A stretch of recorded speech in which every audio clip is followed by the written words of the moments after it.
Thank you so much ma'am. Thank you so much. Good morning once again. Ved Vidya के सभी fighters को एकता सिन्हा का नमस्कार। आप सभी लोग ऑन पैनल कनेक्ट हैं अपनी टीम के साथ में। आज की जो जानकारी है वो जितने भी ज्वाइंट लीडर हैं सबको पता है कि एक फॉलो अप नाम का शब्द होता है। जो पुराने लीडर्स हैं उनको पता है कि एक फॉलो अप नाम का शब्द होता है और ये बहुत ही दमदार शब्द है। मतलब प्रोस्पेक्ट को कस्टमर या पार्टनर में कन्वर्ट करने की ये कला है। तो आज का हमारा जो टॉपिक है वो है फॉलो अप। अब डायरेक्ट सेलिंग में एक बहुत ही महत्वपूर्ण बात है कि पहली बार बात करना प्रोस्पेक्टिंग है, लेकिन लगातार सही तरीके से बात करके उसे डिसीजन तक पहुंचाना, इसी का नाम फॉलो अप है। अब देखिए हम लोग क्या करते हैं ना कि हम लोग लोगों को प्लान तो दिखा लेते हैं। प्लान दिखाने के बाद में उनके जो भी क्वेश्चंस होते हैं, रिजेक्शंस होते हैं, हम हमें फिर लगता है कि चलो इसने तो मना कर दिया। अब उस मना करने के पीछे का रीजन हमें फाइंड आउट करना होता है और उसका सॉल्यूशन देना होता है। तो इस तरीके से जब वो करते जाते हैं ना, अगले अगला प्लान, नेक्स्ट नेक्स्ट नेक्स्ट, ऐसे करते करते ना हम नेक्स्ट तक तो पहुंच जाते हैं, बट हम फर्स्ट जिस मेंबर को प्लान दिखाए और उन लोगों तक पहुंचने में अगेन फॉलो अप हम उनका नहीं कर पाते तो हमारा रिजल्ट नहीं आता है। अब बहुत बार हम कहते हैं कि मैंने उसे अपॉर्चुनिटी बता दी लेकिन उसने ज्वाइन नहीं किया, मैंने प्रोडक्ट भी बता दिया था लेकिन उसने खरीदारी नहीं की, उसने मना कर दिया, इसलिए मैंने दोबारा बात नहीं की। तो क्या ये हमारा कर्तव्य बनता है ना कि हम उनका फॉलो अप अगेन करें, उनकी क्वेश्चंस क्या है उस क्वेश्चन को फिर से देखें। हमें समझना होगा हर नो का मतलब हमेशा के लिए नो नहीं होता। नो का मतलब आप जानते हो कि नो का मतलब नेक्स्ट अपॉर्चुनिटी होती है। कई बार व्यक्ति को समय चाहिए, जानकारी चाहिए। कुछ लोगों को होता है कि थोड़ा सा मुझे समय दीजिए, मैं इसकी वेबसाइट पर जाकर विजिट करके देखता हूँ या देखती हूँ, उसके बाद मैं फिर क्लियर करती हूँ। कभी कुछ होते हैं कि पहले मैं प्रोडक्ट यूज करके देखती हूँ, उसके बाद मैं बताऊंगी जब मुझे रिजल्ट अच्छा दिखेगा तो लोगों के ऐसे ऐसे ऑब्जेक्शन जो होते हैं ना, ये चीजें होती है, उनके मन में डाउट्स होती है। अब ये तो सही है ना कि अगर हम किसी संस्था को ज्वाइन करने जा रहे हैं तो उससे पहले हम अपने डाउट्स को क्लियर करें। तो डाउट्स को क्लियर करने के लिए आपके पास में जो भी क्वेश्चंस आते हैं, आज हम फॉलोअप के यही 4 महत्वपूर्ण स्टेप्स समझेंगे। पुराने प्रोस्पेक्ट से फॉलोअप पहला, दूसरा है रिजेक्शन का समाधान, जो हमारे पास में रिजेक्शंस आते हैं ना उसका सॉल्यूशन कैसे हो, तीसरा है लोगों का डाउट क्लियर कैसे करें, और चौथा ऑन द स्पॉट फिर क्लोजिंग कैसे करें। और मैक्सिमम जो हमारे रिजल्ट आते हैं ना फॉलोअप के ही दौरान में क्लोजिंग भी होती है, रिजल्ट आते हैं। तो आइए आज शुरुआत करते हैं पुराने प्रोस्पेक्ट से फॉलो अप कैसे करें। सबसे पहले हम बात करते हैं हम अपने पुराने प्रोस्पेक्ट की। हमारे पास में बहुत से ऐसे लोग होते हैं जिनसे हमने पहले बात की है ना। आप सभी लोगों के कांटेक्ट में भी होंगे, हम मेरे भी कांटेक्ट में हैं। बहुत सारे ऐसे लोग हैं जिनसे हम बात कर चुके हैं। तो उन लोगों में कुछ लोग ये भी बोले होंगे कि अभी बिजी हूं, मेरे पास में पैसे नहीं है, घर पे बात करके बताऊंगी, थोड़ा टाइम दीजिए, अभी सोच रही हूँ, सोच कर बताऊंगी। बहुत इस तरह के क्वेश्चंस ना आते रहते हैं और फिर हम क्या करते हैं, उनको भूल जाते हैं। हमारी सबसे बड़ी गलती ना यहीं पे होती है। हमें भूलना नहीं है, प्रोस्पेक्ट को छोड़ना नहीं है, लेकिन प्रोस्पेक्ट के पीछे भी पड़ना नहीं है, उन्हें परेशान नहीं करना है। डायरेक्ट सेलिंग में आप काम कर रहे हैं, इसका मतलब है कि आपको इस तरीके से एजुकेशन दिया जा रहा है ना कि आप अपने प्रोस्पेक्ट को इस तरीके से हैंडल करें कि उन्हें फील ये कभी ना हो कि ये जो है डायरेक्ट सेलर ये मेरे पीछे पड़ गया है। तो फिर वो नजरिया है ना वो गलत हो जाता है, वो गलत नजरिए से फिर आपको देखने लगते हैं, आपसे पीछे छुड़ाने लगते हैं। लेकिन हमारा काम क्या है, प्रोस्पेक्ट को परेशान नहीं करना है, सिर्फ उन्हें सही गाइडलाइन फॉलो करके देना है। उनके मन में जो भी चल रहा है ना वो चीजें क्लियर करनी है। फॉलो अप का मतलब रोज फोन करके पूछना ये नहीं कि आपने ज्वाइन किया या नहीं किया। उनसे अच्छा रिलेशनशिप बनाए, उनको सही इंफॉर्मेशन दें। सपोज दैट जैसे कोई महिला है, उनको आपने बिजनेस अपॉर्चुनिटी बताई है। अब उसने क्या कहा, मैं अभी सोच कर बताऊंगी, ठीक है, सोच रही हूँ। तो आपको क्या कहना चाहिए, बिल्कुल मैम, आप आराम से सोचिए, मैं आपको कुछ ऐसी इंफॉर्मेशन भेज देती हूँ जिससे आपको डिसीजन लेने में आसानी होगी, उसके बाद हम एक बार बात कर लेंगे। तो इस तरीके से हमने क्या किया, उनको एक सजेशन दे दिया कि इंफॉर्मेशन देती हूँ। हमारे नेक्स्ट बात करने का पर्पस क्या हुआ, और कुछ ना कुछ देखिए कंपनी में कुछ डिफरेंट चीजें होती है, जैसे पे आउट है, पे आउट हमारा इतना शानदार है, हम पे आउट को लेकर डिस्कशन कर सकते हैं। हमारे पास में बाय वन गेट वन का ऑफर बहुत अच्छा है, जो अगर किन्हीं को प्रोडक्ट महंगा लग रहा है तो चलो बाय वन गेट वन में उनको दे दिया जाएगा। ये इस इन चीजों को लेकर ना हम उनसे चर्चा कर सकते हैं, हम उनको बता सकते हैं इसके बारे में। हमारी संस्था में हमेशा अचीवमेंट होते रह रही है, और वीकली अगर देखा जाए तो वीकली कोई ना कोई कार परचेज की जा रही है, और ब्रांडेड कार परचेज की जा रही है। तो ये सभी चीजें जो है ना, हम सक्सेस की जर्नी बता सकते हैं, इंफॉर्मेशन शेयर कर सकते हैं, ताकि लगे कि सामने वाले व्यक्ति को भी लगे कि हाँ चलो अभी ना मुझे कुछ और इंफॉर्मेशन मिल रही है संस्था के बारे में। तो क्या है ना, वहां पे प्रेशर नहीं बनता है, और उसे नेक्स्ट कम्युनिकेशन का आपने रीजन भी दे दिया है। फॉलोअप का गोल्डन रूल है, हर फॉलोअप में कोई ना कोई वैल्यू होनी चाहिए। अगर आपके फॉलोअप में वैल्यू होगी तो लोग बात करने में भी ना आपसे झिझकेंगे नहीं, और फोन आपका रिसीव करेंगे, फोन आपका डिस्कनेक्ट कभी नहीं करेंगे। अब जैसे वैल्यू क्या, अभी मैंने शेयर किया आपसे कि कोई प्रोडक्ट इंफॉर्मेशन, हमारी संस्था में नए नए प्रोडक्ट भी इंक्लूड होते रहते हैं, तो प्रोडक्ट की आप जानकारी दीजिए। ट्रेनिंग और या इनविटेशन के बारे में बताइए। ट्रेनिंग मतलब अभी हम लोगों की ट्रेनिंग जो स्टार्ट होने वाली है सितंबर 26, 27, 28, 29, है ना? तो ये 4 दिन की एमएसपी की जो ट्रेनिंग है, आप उसके बारे में अपने लोगों से, अपने प्रोस्पेक्ट से शेयर कीजिए उसके बारे में, उस ट्रेनिंग के इंपॉर्टेंस के बारे में, कहाँ हो रही है, जिम कॉर्बेट नैनीताल में, इस ट्रेनिंग के बारे में आप करें, और इस ट्रेनिंग के माध्यम से बहुत सारे लोगों ने सफलता हासिल की है, लोग फाइनेंशियल फ्री हुए हैं, इनके बारे में आप बताइए। तो यहां से क्या होता है ना, उनकी क्लैरिफिकेशन, बिजनेस का मॉडल उनको समझ में आता है, उनकी सवाल का ना जवाब भी मिल जाता है। अब आप वो बोलेंगे कि सिर्फ कि मैम क्या हुआ, सर क्या हुआ, ऐसा फॉलोअप ना बहुत ही कमजोर होता है। आज जो मैं स्क्रीन शेयर करके बता रही हूँ, बस ये कि माइंड में ना हर एक व्यक्ति, अभी नए नए लोग साथ में ज्वाइन किए हैं, तो हर लोगों के माइंड में ना ये चीजें फीड होनी चाहिए कि हम अगर किसी का प्लान करते हैं तो उनका बार बार फॉलोअप करना क्यों जरूरी है। अब आपका जो क्वेश्चन होता है ना कि मैम क्या हुआ, फॉलोअप कमजोर यहाँ पे हो जाता है, इसके बजाय मैम पिछली बार आपने कहा था आपको बिजनेस के टाइम फ्लेक्सिबिलिटी को लेकर जानकारी चाहिए। इट मीन्स कि प्रोस्पेक्ट का कोई भी सवाल हो, यहाँ पे टाइम को लेकर हो, मनी को लेकर हो, या प्रोडक्ट को लेकर हो, उसी से रिलेटेड एक छोटी सी इंफॉर्मेशन है, क्या मैं आपको बता सकती हूँ? देन आपका ये क्या रहा, ये बहुत ही अच्छा रिप्लाई रहा उन आपकी तरफ से, और नेक्स्ट आपने उनको बात करने के लिए फिर से कर लिया कि हाँ इस तरीके से बात करनी चाहिए। तो ये हमारा क्या है, प्रोफेशनल फॉलोअप का ना प्रोफेशनल तरीका है, और इसी तरीके से हमारा फॉलोअप भी होता है। हमारा दूसरा पॉइंट था रिजेक्शन का समाधान, और रिजेक्शन आते ही क्या होता है, डर लगने लगता है कि रिजेक्शन आ गया, अब तो लोग मना कर दिए, अब उनसे तो बात करने की जरूरत ही नहीं है। तो बोलते हैं ना कि हर नो में ना यस छिपी होती है, बस आपको उस तक पहुंचने की जरूरत होती है। तुम्हारा दूसरा पॉइंट है नो। तो नो सुनने के बाद क्या करें, डायरेक्ट सेलिंग में रिजेक्शन आना बिल्कुल नॉर्मल है। इवन डायरेक्ट सेलिंग में ही नहीं, आप सेल्स के कोई भी किसी भी फील्ड में चले जाइए, उसमें आपको नो सुनने को मिलेगा ही। अगर आप 10 लोगों से बात करते हैं, तो हो सकता है कुछ लोग तुरंत इंटरेस्टेड हो, कुछ सोचे और कुछ मना कर दें। जैसे हम बताते हैं ना कि अगर आप 10 लोगों तक पहुंचते हैं, 10 लोगों को कॉल करते हैं, तो आपको उनमें से 2, मैक्सिमम 2 लोग आपके साथ में ज्वाइन करते हैं, और एक लोग हो सकता है ना वो आपके जैसे होंगे, जो जिस तरीके से आप काम कर रहे हैं एक्चुअल में वैसे ही वो काम करेंगे। लेकिन हमें रिजेक्शन को पर्सनल नहीं लेना है। अगर रिजेक्शन आती है ना, तो ये नहीं सोच लेना है अब तो मैं इसके बारे में इस व्यक्ति को कॉल ही नहीं कर सकती। अगर ऐसा सोचेंगे तो फिर बहुत कुछ समझ में नहीं आएगा। उसे बिजनेस समझ नहीं आया, उसे प्रोडक्ट का डाउट हो, अगर अगले व्यक्ति को ना बिजनेस समझ में नहीं आया, आप शॉर्टली, जैसे बोलते हैं ना कि शॉर्ट प्लान करने के लिए, तो शॉर्टली आप उनको बताइए बिजनेस का ये मॉडल है, इस तरीके से बिजनेस काम करती है, डायरेक्ट सेलिंग इस तरीके से काम करती है।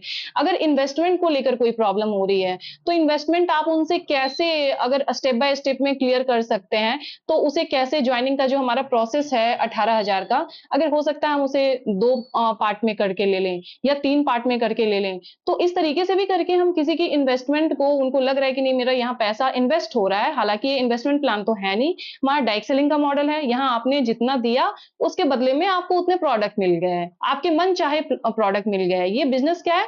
फ्लेक्सिबिलिटी जॉइनिंग है यहाँ पर। तो यहाँ पे इन्वेस्टमेंट नाम का कोई शब्द नहीं है। हम जो घर में चीज़ें यूज़ करते हैं, वही चीज़ें हम बाहर से जैसे दुकान से जो यूज़ करते हैं, वो हम बस डायरेक्ट सेलिंग की फील्ड से खरीद लेते हैं, इस इंडस्ट्री से खरीद लेते हैं। तो यहाँ पे इन्वेस्टमेंट नाम का शब्द होता ही नहीं है। फिर भी अगर लग रहा है कि मैं इतना पैसा लगा रही हूँ या लगा रहा हूँ, तो वहाँ पे उनको समझाना है कि आप अपने लिए यहाँ पे परचेज़ कर रहे हो, जो बाहर में सामान खरीदने जाते हो आप और वहाँ पे केमिकलाइज़्ड चीज़ें खरीद कर लाते हो, उस जगह पे आप यहाँ पे केमिकल फ्री आप रह सकते हैं और अपने स्वास्थ्य को भी सही रख सकते हैं और आपको साथ ही साथ एक बिज़नेस अपॉर्च्युनिटी भी मिलती है। तो इस तरह से यहाँ पे इन्वेस्टमेंट कुछ नहीं है। वरना देख लीजिए एक छोटा-सा एकदम छोटा-सा अगर शॉप स्टार्ट किया जाए ना, तो मिनिमम 2 लाख से तो कम लगेगा ही नहीं। एक छोटे से शॉप की बात कर रही हूँ। लेकिन वहाँ पे भी रिस्क होता है, पता नहीं मेरा सामान सेल होगा या नहीं, हो सकता है एक्सपायर हो जाए, चूहे बर्बाद कर दे, बहुत सारी चीज़ें हो जाती है। तो हमें ये रिस्क लेने की क्षमता भी बढ़ानी होगी। तो यहाँ पे हमारे जो प्लान में है ना, वो रिस्क नाम का शब्द है नहीं कि हमारा कुछ जा रहा है। हाँ, ये भी होता है कि हमारी फैमिली सपोर्ट नहीं कर रही है। तो फैमिली को भी कल मनाने की बहुत ही अच्छी बातें बताई जा रही थी। आप फैमिली को अपना कैसे मना सकते हैं, किस तरीके से अपने फैमिली को ना अपने बिज़नेस की जानकारी दीजिए कि बिज़नेस है क्या? यहाँ पे किस तरीके से काम किया जाता है, एक टीम के साथ में मिलकर काम किया जाता है। यहाँ पे प्रॉपर ट्रेनिंग दी जाती है और हर एक चीज़ जब आप अपने फैमिली मेंबर से शेयर करेंगे ना, तो वो ज़रूर आपकी बात को समझेंगे। और ऐसा भी होता है कि कभी हम किसी ऐसे पर्सन के साथ में जॉइन कर जाते हैं ना, जो लोग ही नहीं सही होते हैं, क्योंकि हम सबसे पहले किन्हें जॉइन करते हैं? लोगों को जॉइन करते हैं, कंपनी को नहीं, कंपनी तो उसके बाद की होती है। तो जब हम जिसके साथ में जॉइन कर रहे हैं, अगर वही सही नहीं है, तो फिर हमारा भी कल्याण होना तय है कि हम भी सही तरीके से हमारा काम नहीं हो सकता है। तो हमें सही लोगों की भी तलाश होनी चाहिए। फिर हम जिस कंपनी के साथ में जॉइन कर रहे हैं, वो उसका ट्रिपल पी देख लीजिए। ट्रिपल पी कहने का मतलब कंपनी का प्रोफाइल, कि कंपनी का प्रोफाइल सही है या नहीं, ये लोगों के डाउट्स होते हैं, ये फ़ॉलो अप के क्वेश्चन्स हैं। तो ट्रिपल पी में क्या है? कंपनी की प्रोफाइल सही होनी चाहिए। कंपनी के प्रोडक्ट जो हमारा बेस है, इस कंपनी की नींव है प्रोडक्ट, क्योंकि प्रोडक्ट अगर हमारे सही होंगे, तो बहुत ही अच्छी आपकी बिज़नेस भी ग्रोथ करेगी, आपके साथ में लोग भी आएँगे, लोग कनेक्ट होना चाहेंगे क्योंकि आज के टाइम में बीमारी, बेरोज़गारी बहुत ज़्यादा बढ़ते जा रही है, तो हमारे प्रोडक्ट बहुत ही अच्छे होने चाहिए और जो कि विद्या लाइफ साइंसेज़ प्राइवेट लिमिटेड के प्रोडक्ट बहुत ही अच्छी गुणवत्ता वाले प्रोडक्ट हैं और बहुत अच्छे रिज़ल्ट भी आ रहे हैं। आप सब लोग भी रिज़ल्ट लिए हैं और भी आप सुनते भी होंगे जिनको भी आप देते हैं। तो ये हो गया, तीसरा हो गया हमारा पे आउट। हमारा पे आउट भी अच्छा होना चाहिए। आप जहाँ काम करते हैं, वहाँ फ्री ऑफ कॉस्ट तो काम करना चाहते नहीं हैं कि हम फ्री ऑफ कॉस्ट कहाँ काम कर सकते हैं। हमें जहाँ इनकम भी अच्छी मिले और इनकम पता है ना कि वेद विद्या लाइफ साइंसेज़ प्राइवेट लिमिटेड कितनी अच्छी इनकम भी दे रही है। तो ये सब कुछ ना अपने प्रोस्पेक्ट को बताना है इसके बारे में। तो जब कोई कहे मुझे नहीं करना है, तो यह मत सोचिए कि बस ये पर्सन तो चले गए, बल्कि ये पूछिए बिल्कुल मैं आपकी बात का सम्मान करती हूँ। अगर आप बुरा ना माने तो क्या मैं जान सकती हूँ कि आपको इसमें सबसे ज़्यादा कंसर्न किस बात को लेकर है? अब व्यक्ति अपनी वास्तविक समस्या बता सकता है, उनको जो भी प्रॉब्लम है ना वो आपसे शेयर करेंगे। बस आपको थोड़ा-सा वहाँ पे ना रिलेशनशिप स्ट्रॉन्ग करना है ताकि वो आप पर फेथ कर सकें। और अगर आप पर फेथ नहीं होगा तो वो कभी भी आपको ज्वाइन नहीं करेंगे। एग्ज़ाम्पल जैसे प्रोस्पेक्ट कहता है मेरे पास टाइम नहीं है। आपको तुरंत यह नहीं कहना है, अरे टाइम तो सबके पास होता है। आपको उनको ना सही तरीके से टाइम का यूटिलाइज़ करने के लिए बताना है। टाइम तो सबके पास होता है, बल्कि इसके बजाय ये पूछिए कि आपके लिए सबसे बड़ी डिफ़िकल्टी टाइम की है या आपको लगता है कि बिज़नेस को सीखने में ज़्यादा समय लगेगा? कुछ फ़ॉलो-अप्स में ये भी आते हैं ना कि मेरे पास में समय नहीं है। तो ये समय का ही पहिया है। समय को एक बार अगर यूटिलाइज कर ले, जो दुनिया में सक्सेसफुल लोग हैं ना, उनके पास में भी 24 घंटे का ही समय है, और अनसक्सेसफुल जो लोग हैं, उनके पास भी 24 घंटे का ही समय है। बस 24 घंटे के ही समय को ना, हमारा एक-एक घंटा कहाँ व्यतीत हो रहा है, हम किस तरीके से अपने घंटे को स्पेंड कर रहे हैं ना, वेस्ट कर रहे हैं या इन्वेस्ट कर रहे हैं, ये हमें समझना बहुत ज़रूरी है और ये समझाना बहुत ज़रूरी है। तो अब क्या है ना कि यहाँ पे जो भी उनके ऑब्जेक्शंस थे, उनकी रिजेक्शंस थी, आपने उनको समझने की कोशिश की। तो ऑब्जेक्शन का जवाब देने से पहले ना, ऑब्जेक्शन को समझना बहुत ज़रूरी है, और आपने ऑब्जेक्शन को समझकर अगर रिप्लाई किया है, देन आपसे अच्छा लीडर फिर कोई नहीं है। अब हमारा तीसरा पॉइंट आता है डाउट क्लियर करना। मन में जो भी शंकाएँ होती है, अब डाउट क्लियरिंग, कई बार प्रोस्पेक्ट इंटरेस्टेड होता है, लेकिन उसके मन में कुछ क्वेश्चंस होते हैं। वो पूछता है, यह काम कैसे होगा? कस्टमर कहाँ से लाएँगे? मैं घर से कर सकती हूँ? ट्रेनिंग मिलेगी? इनकम कैसे बनेगी? मुझे क्या सीखना पड़ेगा? अब ऐसे-ऐसे क्वेश्चंस आप लोगों ने सब जितने भी पैनल पे प्रेज़ेंट है ना लीडर, सब लोगों ने फेस कर ली, कि इस तरीके के क्वेश्चंस आते ही आते हैं। ये सारी की सारी डाउट्स है ना, इन्हीं को क्लियर करना है। डाउट का मतलब हमेशा रिजेक्शन नहीं होता। कई बार डाउट का मतलब होता है मैं इंटरेस्टेड नहीं हूँ, लेकिन मुझे पूरी क्लैरिटी चाहिए। इसलिए प्रोस्पेक्ट के सवाल से परेशान नहीं होना है। एक बहुत ही अच्छा फॉर्मूला है, याद रखिए। वो फॉर्मूला क्या है? Listen, understand, answer, after that confirm. पहले उनको सुनिए, यानी कि आप इस फील्ड में एक एफक्यू फॉर्मूला बोलते हैं, फील, फेल्ट, फाउंड। ठीक है? इस फॉर्मूले को समझकर आपको आंसर देना होगा। आप किसी से अगर बात कर रहे हैं ना, तो वहाँ पे आपको पहले उनकी बातों को अच्छे तरीके से सुनना समझना होगा। अगर वो बोल रहे हैं तो हँसकर मुस्कुराकर आप जवाब दीजिए, उनकी बातों का पहले समझिए। जब आप उन्हें फ़ील करेंगे ना, तो फिर उसके बाद ही उनकी प्रॉब्लम का सॉल्यूशन भी दे पाएँगे। तो फ़ील, फेल्ट, फाउंड जो फ़ॉर्मूला है कि आप उन्हें पहले फ़ील करें, फिर जब आपने समझ लिया, फिर आप अपने तरीके से आंसर करें कि बिल्कुल सही बात आप कह रही हैं मैम, मैं भी इस फ़ील्ड में आने से पहले मुझे भी इसी तरह का डर लगता था, क्या मैं इस बिज़नेस को कर पाऊँगी? क्या मुझसे ये बिज़नेस हो पाएगा? क्या मैं पब्लिक स्पीकिंग स्किल्स या कम्युनिकेशन स्किल्स सीख पाऊँगी? मुझे तो बहुत डर लगता है लोगों से बात करने में, मैं बात नहीं कर पाती हूँ। लेकिन क्या मैं यह चीज़ें अपने अंदर इम्प्लीमेंट कर पाऊँगी? तो ये जो चीज़ें हैं ना, आप पहले फ़ील कीजिए, उसके बाद उसका रिप्लाई अच्छे तरीके से दीजिए कि मेरे मन में भी जस्ट ऐसा ही क्वेश्चन रहता था, बट मैं फिर भी जॉइन करने के बाद में मैं अपने आप को लर्निंग मोड में रखी। जैसे-जैसे मुझे बस बोला जाता था कि मैम आपको आज ये काम करनी है, आज लिस्ट बनानी है, उसके बाद लिस्ट बनाने के बाद में आपको इनवाइट करना है लोगों को, इनविटेशन के दौरान में क्या कहना है, आप अपने सीनियर से पूछिए। तो ये जो भी चीज़ें बताई गई हैं ना, वो सारी चीज़ों को मैं फ़ॉलो की हूँ, और मैं फ़ॉलो की हूँ, फिर मुझे फ़ील हुआ, धीरे-धीरे मेरा कम्युनिकेशन स्किल बढ़ने लगा। जब आप अपनी स्टोरी शेयर करते हैं ना, तो लोगों को अपनी स्टोरी बहुत मतलब अच्छी लगती है, लगता है वहाँ विश्वास जगता है कि इनके साथ जब ऐसा है, तो मेरे साथ भी ऐसा ही हो सकता है। जब ये कर सकती हैं, तो मैं भी ये काम कर सकती हूँ। तो ये सारी चीज़ें जो है ना, वो क्लियर करनी होती है। एक बात बहुत ज़रूरी है, हमें कभी भी ऐसी बात नहीं करनी चाहिए जिसकी हमें सही जानकारी ना हो। कभी किसी से झूठ नहीं बोलना है। जो रीज़नेबल चीज़ है, जो आपके साथ में हो रहा है, जितनी आपकी इनकम बनी है, और जैसे जैसे आप काम कर रहे हैं, बस वही सारी जानकारी आपको शेयर करनी है।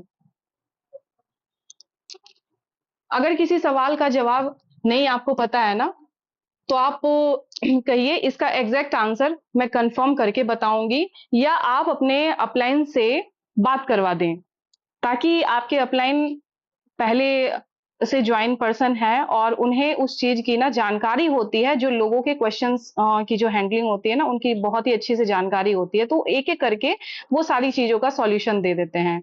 गलत जानकारी देकर प्रोस्पेक्ट को कन्विंस करना लॉन्ग टर्म बिज़नेस के लिए नुकसानदायक हो सकता है। इसलिए लोगों को जेन्युइन बातें बोलकर आप उन्हें जॉइन करवाएँ। हमारा नेक्स्ट पॉइंट है क्लोजिंग। क्लोजिंग और आफ्टर दैट एक्शन लेना। जब हमारी क्लोजिंग हो जाती है, बहुत सारे लोग पूरी प्रेजेंटेशन दे देते हैं, प्रोडक्ट समझा देते हैं, बिजनेस समझा देते हैं, डाउट क्लियर कर देते हैं, लेकिन लास्ट में कहते हैं ठीक है, आप सोच लीजिए, और फिर कोई नेक्स्ट एक्शन नहीं लेते हैं। यहाँ हमें क्या सीखना है? फॉलोअप का उद्देश्य केवल बात करना नहीं बल्कि नेक्स्ट एक्शन लेना है। अब आपने किसी को प्लान तो दिखा दिया, प्लान दिखाने के बाद में अगला व्यक्ति जो भी बोले ठीक है मैं सोचकर बताऊंगा, तो आपको पूछना है सर मैं अभी आपके सामने हूँ, आप पूछ सकते हो आपको क्या पूछना है। अगर हो सकता है आपके मन में जो डाउट है ना मैं उसका आंसर दे दूं, मैं उसका सॉल्यूशन बता दूं। आपको ये चीज ऑन द स्पॉट क्लोजिंग का मतलब यही है ना कि आपको उनके क्वेश्चंस की ना आंसर उसी समय क्लियर करनी है। अगर सोचकर बताऊंगा ऐसे सवाल कुछ आते हैं ना तो ये चीजें उसी समय आपको क्लियर करनी है। अगर आप वहां पे छोड़ देते हैं तो समझ लीजिए कि अगर कोई व्यक्ति आपके साथ में ज्वाइन भी करना चाहे ना तो फिर भी उस समय क्या है कि वो लिस्ट जो है ना वो पर्सन आपसे छूट जाते हैं। क्लोजिंग का मतलब हमेशा तुरंत ज्वाइन करवाना नहीं होता। क्लोजिंग का मतलब हो सकता है अगली मीटिंग फिक्स करना, प्रोडक्ट ट्रायल के लिए बात करना। कुछ ऐसे भी लोग होते हैं ना कि मुझे कुछ प्रोडक्ट दे दीजिए, मैं पहले देख लेती हूँ इसको ट्राई करके, उसके बाद जब इसके अच्छे बेनिफिट्स मुझे दिखेंगे, आफ्टर दैट मैं काम करना स्टार्ट करूंगी। फैमिली मेंबर्स के साथ डिस्कशन करना, ट्रेनिंग अटेंड करवाना, रजिस्ट्रेशन प्रोसेस समझाना, किस तरीके से रजिस्ट्रेशन होता है। आप अगर कोई फॉलोअप कर रहे हैं तो फॉलोअप के दौरान किस तरीके से आपको रजिस्ट्रेशन करनी है। अगर कोई हाँ कह दिए तो फिर आपको उनको समझाना है कि registration free of cost, registration का कोई चार्ज नहीं है और आप अगर आप अपनी आईडी रजिस्टर्ड करवा लेते हैं तो यहाँ पे बेनिफिट आपको होता है कि उसके बाद में जो भी पर्सन ज्वाइन होते हैं ना वो जस्ट आपके नीचे ज्वाइन होते चले जाते हैं। तो पहले आओ पहले पाओ वाला मौका तो हर जगह है। और लाइफ में कभी भी कोई भी व्यक्ति हो, आपको क्वेश्चन करना है कि सीनियर बनना चाहता है या जूनियर। तो सिंपल सी बात है कि सब लोग सीनियर ही बनना चाहेंगे। तो सीनियर बनने के लिए सीनियरिटी भी तो दिखानी पड़ेगी। तो रजिस्ट्रेशन आप सबसे पहले कर लें। उसके बाद रजिस्ट्रेशन के बाद फिर आपकी नेक्स्ट मीटिंग जब फिक्स होती है तो नेक्स्ट मीटिंग के अकॉर्डिंग आप उन्हें ज्वाइन करवा लें। अब यहाँ एग्जाम्पल है, आपकी सारी क्वेरीज क्लियर हो गई। अब आप चाहे तो हम कल शाम में आपके टाइम के अकॉर्डिंग, जो जिस टाइम पे वो फ्री रहते हैं ना उस टाइम के अकॉर्डिंग आपको समय ले लेना है और उनसे एक छोटी सी डिस्कशन कर लेनी है। अब जब आप उनसे डिस्कशन कर लेते हैं उनके फैमिली मेंबर्स को इंक्लूड करके, क्योंकि फैमिली मेंबर्स बहुत बड़ा रोल निभाते हैं। अगर फैमिली मेंबर मना कर दिए ना कि ये कौन से काम के चक्कर में पड़े हो, नहीं होगा, नहीं हो सकता है, ये फालतू की काम है, तो फिर फैमिली मेंबर को समझाना फिर आपके लिए टफ हो जाएगा। तो इसलिए अपने फैमिली मेंबर के साथ में समझाएं ये बात को। तो ये सारी चीजें जो है ना जब समझ में आती है तो फिर पता चलता है कि आगे का काम कैसे हो सकता है और किस तरीके से हो सकता है। अब आपने नेक्स्ट एक्शन ले लिया। आपने कहा था कि आप पहले प्रोडक्ट को समझना चाहती हैं, तो चलिए मैं आपको प्रोडक्ट की पूरी इंफॉर्मेशन भेज देती हूँ और उसके बाद जस्ट आपको कुछ ना कुछ आपको उनको समय दे देना है और उस समय के अकॉर्डिंग आपको उनका फीडबैक ले लेना है। आप जब इस तरीके से बात करते हैं ना तो जस्ट लाइक ये प्रोफेशनल क्लोजिंग आपकी यहाँ पे होती है। तो आज का हमारा सेशन इस तरीके से यहाँ पे कंप्लीट होता है।